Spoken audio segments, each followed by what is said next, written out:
Scene shift होता है London में और यहाँ हम देख पाते हैं कहानी की one of the lead character Mannu को। एज होती है ऑलमोस्ट 55 से 57 साल और वो हॉस्पिटल में सिगरेट पीने की डिमांड करती है, लेकिन वहां पर काम करने वाला जो बंदा होता है वो कहता है कि आप यहाँ पर सिगरेट नहीं पी सकती, जिस पर मन्नू रिश्वत के तौर पर उसे 10 पाउंड देती है और कहती है कि ऐसी जगह ले जाओ जहाँ पर मैं सिगरेट पी सकूं। और जैसे ही वो बंदा उसे हॉस्पिटल की बाहर वाली लॉबी में ले जाता है और देखता है कि भाई बाहर कोई आ तो नहीं रहा, तभी पीछे से मन्नू गायब हो जाती है और पहुंचती है अपने वकील से मिलने के लिए, जिसका नाम होता है पटेल। इस वक्त वो और भी लोगों की इमिग्रेशन वीजा इन सब का काम कर रहा होता है, जहां पर मन्नू का पटेल से कहना था कि तू कैसे भी कर मेरा इंडिया का वीजा लगवा दे, अब बहुत हो गया, मुझे यहाँ लंदन में नहीं रहना, अपने देश वापस जाना है। जिस पर पटेल कहता है कि तू जिस जगह का बोले, सिंगापुर, दुबई, हांगकांग, रशिया, किसी का भी वीजा लगा सकता हूँ मगर इंडिया का वीजा नहीं लगेगा। जिस पर मन्नू कहती है कि ये काम सिर्फ एक ही इंसान कर सकता है और उसका नाम है हार्डी यानी कि Hardayal Singh Dillon. Scene shift होता है इंडिया में, जहां हम देख पाते हैं कहानी के again one of the lead character यानी कि एसआर के। इस वक्त इनके पिंड लालटू में एक रेस चल रही थी। यहाँ पर कई सारे मोर देन 50-60s के लोग होते हैं और हर कोई अपनी पूरी ताकत से भागता है। इसी बीच गीतू गुलाटी, जो कि इस मूवी में एक इंग्लिश टीचर भी हैं, उनके पास में हार्डी का फोन पड़ा था और तभी मन्नू उसे कॉल करती है। तो वो चिल्ला कर कहते हैं कि हार्डी,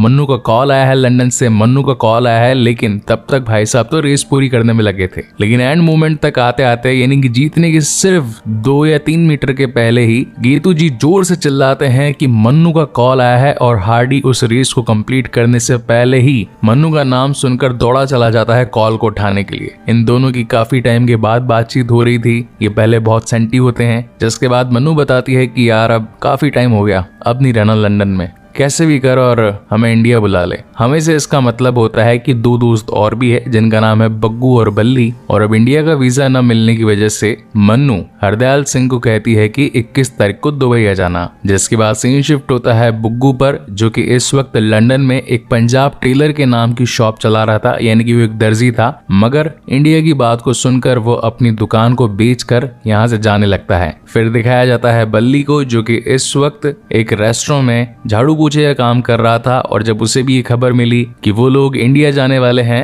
तो वो अपने ही बॉस के मुंह पे पोंछा मारकर इस जॉब को छोड़ देता है। फिर इन तीनों की एयरपोर्ट पर मुलाकात होती है, यानी कि बुग्गू, बल्ली और मन्नू की, जहां पर मन्नू बताती है कि हम इंडिया नहीं जा रहे हैं, हम जा रहे हैं दुबई, क्योंकि वहां पर हार्डी आ रहा है और हार्डी जरूर कोई ना कोई जुगाड़ लगा ही लेगा हमें इंडिया पहुंचाने का। जिसके बाद कहानी यहाँ से फ्लैशबैक में जाती है आज से 25 साल पहले, जहां हम देख पाते हैं कि ये तीनों बड़ी ही मस्त जिंदगी में जी रहे थे। पहले नंबर पर था बुग्गू, जो कि पजामियां बेचता था। उसके परिवार की हालत ठीक नहीं थी, इसलिए उसकी मॉम सिक्योरिटी गार्ड की जॉब किया करती थी। लेकिन दिक्कत की बात ये नहीं थी, दिक्कत की बात ये थी कि वो पैंट पहन कर जाती थी और गांव के ठरकी बुड्ढे उसकी मम्मी को देखते रहते थे, यानी कि ताड़ते रहते थे। बल्ली, जो कि हजाम यानी कि नाई का काम करता था, फैमिली कंडीशन उसकी भी सही नहीं थी। और मन्नू, जिसका भाई फौज में होता है और माँ बाप काफी बूढ़े होते हैं, इसलिए वो एक ढाबे पर पराठे बनाने का काम करती थी। उस वक्त पंजाब में फॉरेन जाना एक बहुत बड़ी बात हुआ करती थी, इसलिए जिनके भी बच्चे विलायत में पढ़ने या फिर काम करने के लिए जाते थे तो वो लोग अपनी छतों पर एक सीमेंट का एरोप्लेन बनाकर लगा दिया करते थे। और ये तीनों भी यही चाहते थे कि एक दिन हम भी विलायत जाएं।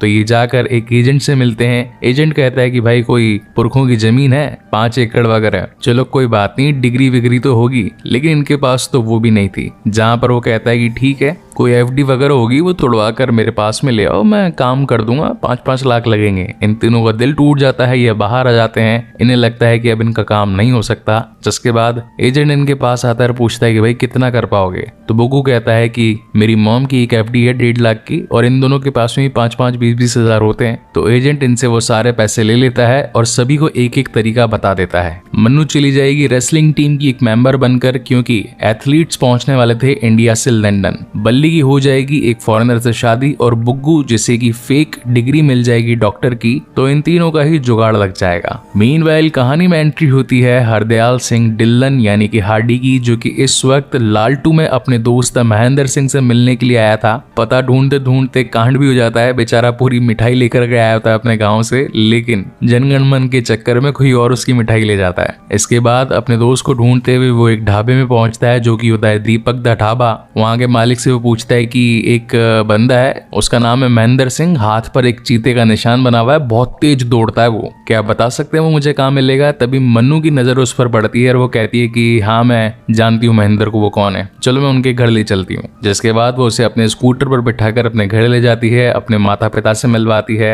तभी मन्नू के पेरेंट्स हार्डी को बताते हैं कि महेंद्र बहुत अच्छा इंसान था, लेकिन जंग में किसी एक बंदे को गोली लग गई थी तो महेंद्र उसे अपने कंधे पर बैठाकर हॉस्पिटल लेकर के गया था। उस दिन उसका नेशनल एथलीट का एग्जाम भी था, अगर वो एग्जाम पास हो जाता तो विलायत जाता, अच्छा पैसा कमाता, लेकिन जिसको गोली लगी उसकी वजह से उसकी पूरी जिंदगी ही बर्बाद हो गई और अपना टेप रिकॉर्डर भी वहीं छोड़ गया खोतिया। जहां पर हार्डी कहता है कि माफ करना, वो टेप रिकॉर्डर मेरे पास ही था और जैसे गोली लगी थी वो मैं ही था। 1 साल तक मेरा इलाज चला और जैसे ही मैं चंगा हुआ तो सबसे पहले मैंने लालटू की ट्रेन पकड़ी और आज ये टेप रिकॉर्डर भी लौटाने आया हूँ, तो जल्दी से बता दो महेंद्र कहाँ पर है। जहाँ मनु बताती है कि महेंद्र की डेथ हो चुकी है और घर चलाने के लिए हमें कर्जा लेना पड़ा। जहाँ पर बिल्ला नाम का एक मेरे पिताजी का छोटा भाई था, तो उसने पैसों के बदले ये कोठी अपने नाम कर ली और बाहर लिख दिया बिल्ले दी कोठी। अब कैसे भी करके मैं पैसा कमाऊंगी, उस पैसों को चुकाऊंगी और इस कोठी को वापस अपने नाम कर लूंगी, लेकिन इसके लिए मुझे विलायत जाना पड़ेगा और विलायत जाने के लिए मुझे कुश्ती सीखनी पड़ेगी। जहां पर हार्डी कहता है कि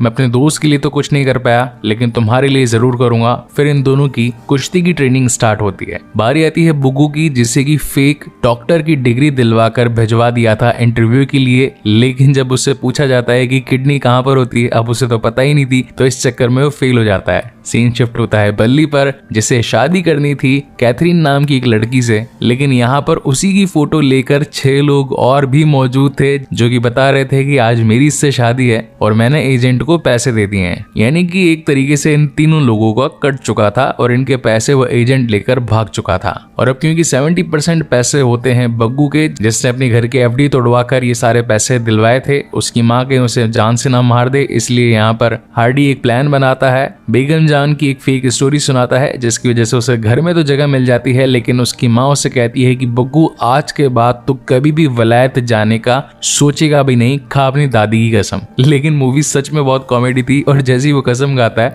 उसके 2 दिनों बाद में उसकी दादी ऊपर पहुंच जाती है, क्योंकि रास्ते में लिखा था 50% of on the visa of London. मगर लंदन जाना इतना भी आसान नहीं था, इसके लिए आइल्स टेस्ट पास करना जरूरी था।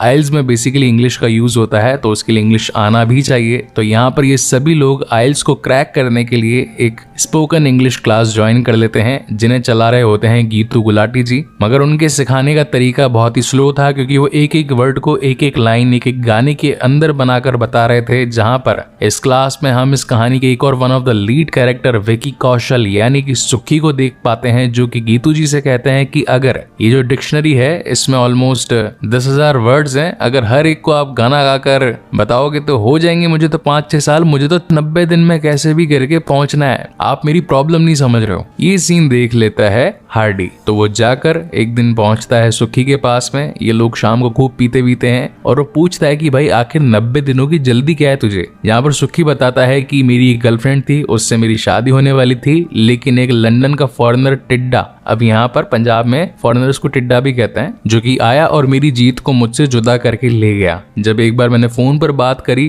तो जीत ने कहा कि वो थप्पड़ मारकर मेरे कान को सुझा देता है, मेरे साथ बहुत बुरा करता है, मेरी बिल्कुल भी वैल्यू नहीं है लंदन में, तू आजा और मुझे ले जा, तू नहीं आया तो मैं मर जाऊंगी। और यही रीजन होता है कि सुखी को जल्द से जल्द इंग्लिश सीख करके फटाफट से लंदन पहुंचना था। तो यहाँ पर हार्डी अपना दिमाग लगाता है और बोर्ड पर ऐसी 2 मिनट की इंग्लिश की लाइन लिख देता है जिसके अंदर कोई भी वर्ड फिट हो सकता है और कोई भी इंसान खाली उसे रट कर आराम से 2 मिनट तक इंग्लिश बोल सकता है, क्योंकि टेस्ट को क्लियर करने के लिए 2 मिनट बोलना जरूरी था। उसका तरीका काम कर जाता है, पूरी क्लास रट्टू तोते की तरह उस फॉर्मूला को रट लेती है। और फिर बारी आती है आइल्स क्लियर करने की, जहां पर इन सभी को अलग अलग टास्क दिए जाते हैं। गीतू से पूछा जाता है कि आज आपने मॉर्निंग में ब्रेकफास्ट कैसे किया और क्या बनाया, उसकी रेसिपी 2 मिनट में बताओ। वहीं बुगू के सामने एक बोर्ड रख दिया जाता है है और कहा जाता है कि इस पर जो लिखा हुआ है उसे पढ़ो। हार्डी सिंह से उसकी फैमिली के बारे में पूछा जाता है कि 2 मिनट अपनी फैमिली के बारे में कुछ बताओ। हालांकि हार्डी जो कि अपना एक रट्टू वाला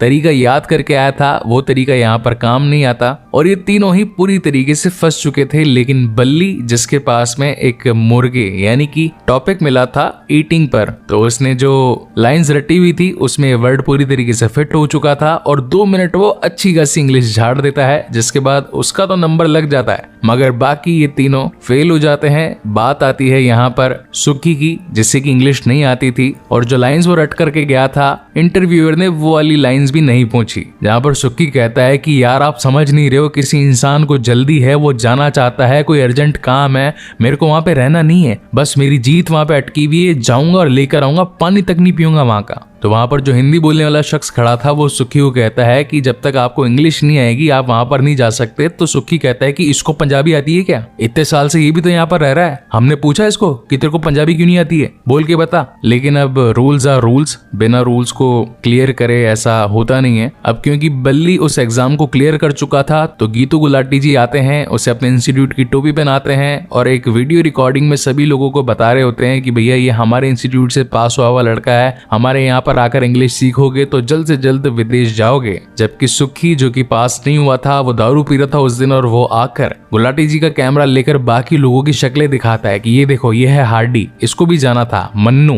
बुग्गू, मैं सुखी, हम चारों फेल हुए, हमारी वीडियो क्यों नहीं बनाता? ये झूठ बोलता है साला गीतू गुलाटी और गुस्से में आकर सुखी अपनी चप्पल उठाकर गीतू जी के मुंह पे मार देता है। मगर कुछ दिन बाद गीतू जी उसके पास आते हैं और बताते हैं कि चप्पल मारी तूने मेरे मुंह पे मगर लगी मेरे दिल पे। लंदन पहुंचने का एक तरीका और है जिसे कहते हैं डंकी। इसमें होता यह है कि इलीगल वे में बिना पासपोर्ट, बिना वीजा, बिना इमिग्रेशन कोई भी शख्स किसी दूसरे देश में जा सकता है। हालांकि ये तरीका थोड़ा खतरनाक है, मगर मैंने तुम्हारे पैसे भर दिए हैं और अब तुम डंकी लगाओगे। मगर इसी दिन आता है बल्ली का लंदन से फोन जो कि बताता है सुखी को कि यार जब तक मैं यहाँ पर पहुंचा जीत मर चुकी थी, क्योंकि उसे तेरी बात मालूम चल चुकी थी कि तू एग्जाम में फेल हो चुका है, तो उसकी उम्मीद वो हार चुकी थी और अब वो इस दुनिया में नहीं है। इस बात को सुनकर सुखी इतना ज्यादा डिप्रेस हो जाता है कि वहीं मौजूद एक केरोसिन वाले सिलेंडर को अपने सर पर डाल लेता है, खुद में आग लगा लेता है, पूरी तरीके से जल जाता है। हार्डी उसे पहुंचता है, बचाने की कोशिश करता है, मगर तब तक सुखी नहीं बचता। ये मोमेंट इस मूवी का one of the hardest moment कह सकता हूँ मैं। एक पल को तो आंख में आंसू भी आ चुका था,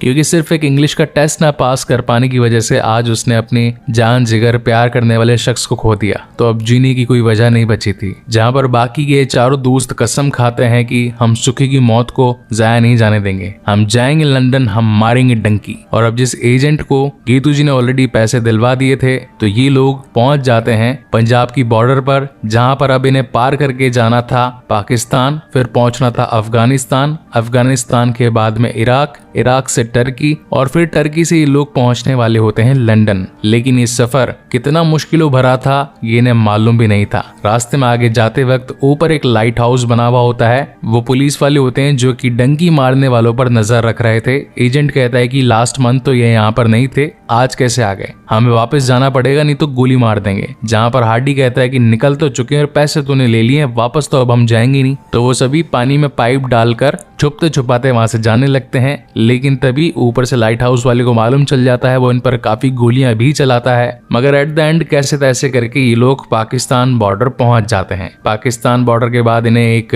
ट्रक लेने के लिए आता है जो कि इन्हें पूरा अफगानिस्तान पार करवा देता है। अफगानिस्तान के बाद में इन्हें चलकर ईरान बॉर्डर तक पहुंचना था, लेकिन तभी कुछ ईरानी सोल्जर्स उन्हें देख लेते हैं पार करते हुए और वो इन पर गोली चला देते हैं, जिसमें 3 लोग मारे जाते हैं, गुलाब सिंह, पंपी और चमेली। और बाकी जो ये तीनों होते हैं यानी कि बग्गू, मन्नू और हार्डी, इन्हें ये लोग पकड़कर अपने तंबू के पास बैठा देते हैं। इनका लीडर जो कि मूड में आ चुका था, वो मन्नू के साथ गलत करना चाहता था, इसलिए वो उसे अपने तंबू में ले जाता है। लेकिन तभी शाहरुख यानी कि हार्डी अपनी चालाकी से उन सभी को वहां पर खत्म कर देता है बंदूक से, क्योंकि वो खुद भी एक मिलिट्री पर्सन होता है। और फिर पेट्रोल ले जाकर सबसे पहले अपने बाकी के 3 दोस्तों को जलाता है, क्योंकि वो नहीं चाहता था कि उसके दोस्त गद्दार की मौत बहुत मरे। इनका सफर फिर से कंटिन्यू होता है। ये पहुंच जाता है ईरान को पूरा करके टर्की, और टर्की से कंटेनर्स में ये लोग पहुंच जाते हैं लंदन। और लंदन में आने के बावजूद भी इन्हें कार के अंदर कैसे तैसे छिपा कर लाया जाता है, किसी को डिक्की के नीचे, किसी को सीट के अंदर, किसी को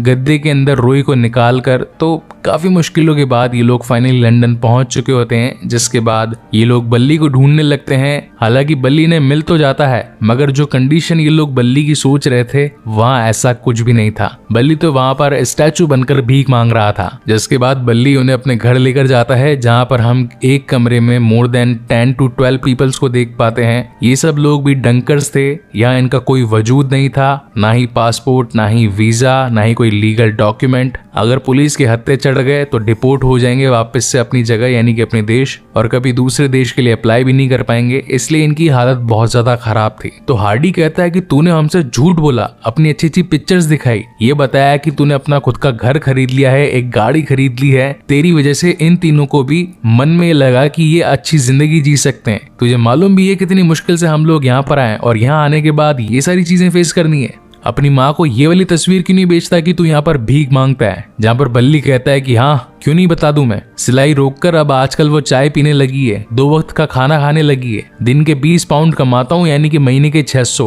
100 अपने पास रखता हूँ ताकि गुजारा कर सकूं, 500 अपने घर में बेचता हूँ ताकि उनको लगे कि हाँ मेरा बच्चा अच्छी जिंदगी जी रहा है, सच बोलकर उन्हें मौत के हवाले कर दूं, ये चाहता है तू। तो फाइनली ये सभी भी डिसाइड करते हैं कि अब आ तो गए हैं लंदन, तो अब जिंदगी यहीं पर जिएंगे। लेकिन हर बार पुलिस आ जाया करती थी, इन्हें छिपते छिपाते अपनी जिंदगी को जीना पड़ रहा था। ये लोग अपना खाता यहाँ पर नहीं खुलवा सकते थे, अच्छे हॉस्पिटल्स में नहीं जा सकते थे, कहीं जॉब नहीं कर सकते थे। तो यहाँ पर हार्डी एक प्लान बनाता है, जाकर एक वकील से मिलता है। वकील आकर इन्हें 3 तरीके बताता है यहाँ की सिटीजनशिप पाने के लिए। पहला तरीका होता है कि सीधा 1 मिलियन पाउंड्स भर दो तो यहाँ की गवर्नमेंट तुम्हें अपना लेगी और वीजा की कोई टेंशन ही नहीं। जाहिर सी बात है, पैसा कमाने के लिए ही तो ये लोग यहाँ पर आए थे। तो पहला तरीका तो खारिज हो गया। दूसरा तरीका यह है कि असाइलम मांग लो। इसमें होता यह है कि जाकर अदालत में बताना होता है कि मुझे मेरा देश सेफ नहीं लग रहा है, मेरी जान को वहां पर खतरा है, मुझे पनाह चाहिए, अपने देश में मुझे पनाह दे दो। हार्डी सिंह जो कि फौजी होता है, वो अपने देश को गाली नहीं देना चाहता था, इसलिए वो पूछता है कि तीसरा तरीका क्या है। तो तीसरा तरीका होता है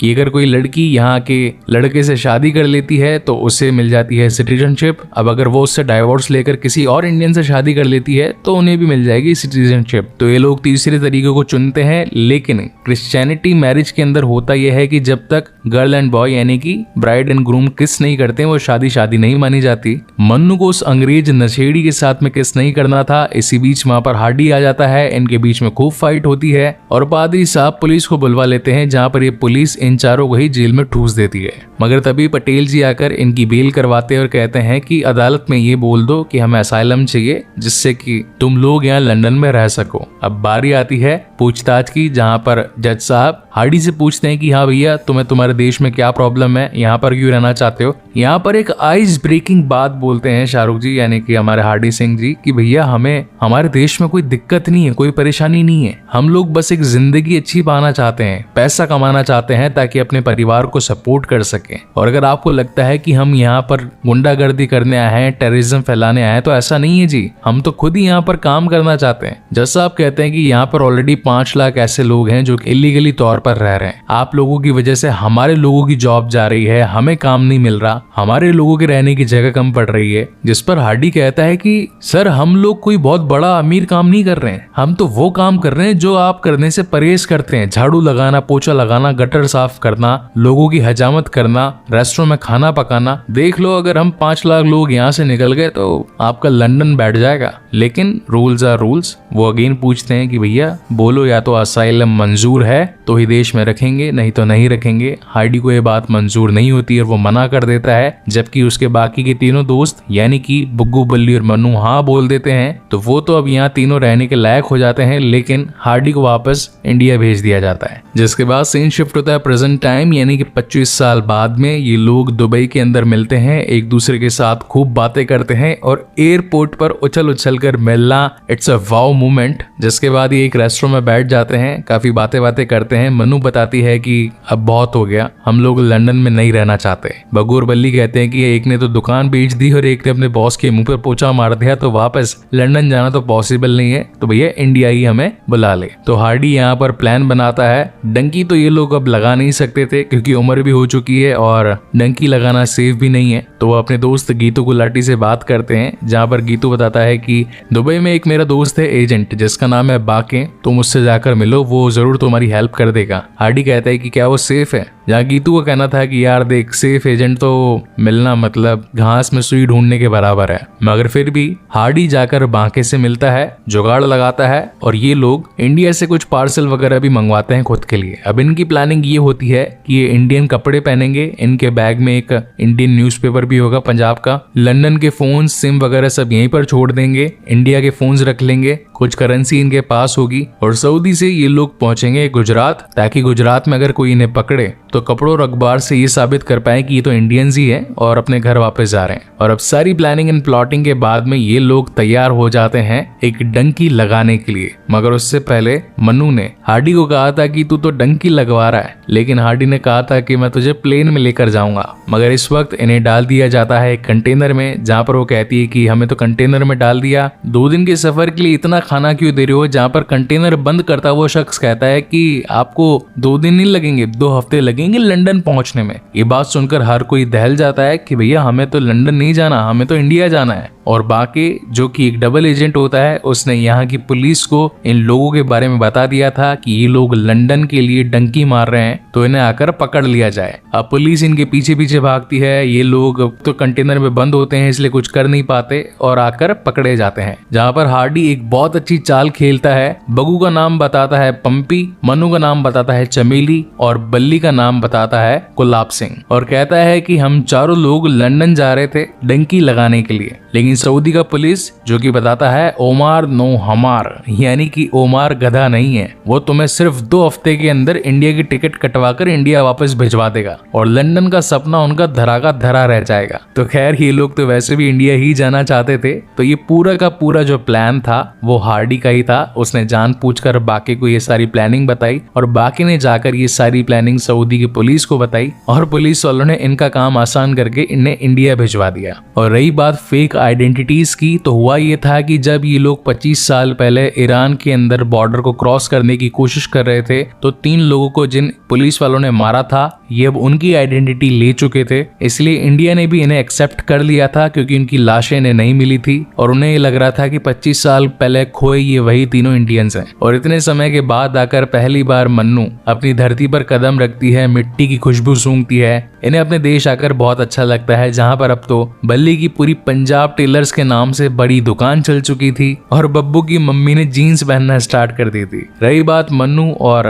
हरदयाल सिंह ढिल्लन की, तो इन दोनों ने ही एक दूसरे से झूठ बोला था कि इनकी शादी हो चुकी है, मगर सच तो ये था कि इन्होंने अभी तक किसी से भी शादी नहीं करी थी। मन्नू की ख्वाहिश थी कि बिग बैन के नीचे कोई उसे प्रपोज करे तो वो उसे मना नहीं करेगी, तो इसलिए हार्डी ने उसके घर पर ही छत पर एरोप्लेन की जगह बिग बैन यानी कि लंदन वाली बैल बनवा दी थी और आज वो उसे प्रपोज करने वाला था, लेकिन ल्यूकीमिया नाम की एक बीमारी की चलते आज मन्नू की डेथ हो चुकी थी। मगर हार्डी ने उसका इंडिया आने का सपना और उसके माता पिता से मिलने का सपना पूरा कर दिया था। जिसके बाद इस मूवी की कुछ ओरिजिनल पिक्चर्स दिखाई जाती है कि कैसे हर साल 10 लाख से ज्यादा लोग डंकी लगाते हैं और ये आसान बिल्कुल भी नहीं होती है। इसमें बहुत से लोग मारे जाते हैं, कई सारे लोग पुलिस के द्वारा पकड़ लिए जाते हैं और जो लोग डंकी लगा भी लेते हैं तो दूसरे देशों में उनकी हालत खराब होती है क्योंकि पुलिस वाले आए दिन उन्हें पकड़ लेते हैं। इस मूवी के एंड में ये लोग डिसाइड करते हैं कि ये इंडिया में कुछ ना कुछ खोलेंगे, जहाँ पर एक एजेंट आकर इन्हें सलाह देता है कि भाई साहब यहाँ इंडिया में कुछ नहीं रखा है, आप तो जाओ फॉरेन विलायत जाओ, एक काम करो मैं आपका लंदन का वीजा लगवा दूंगा,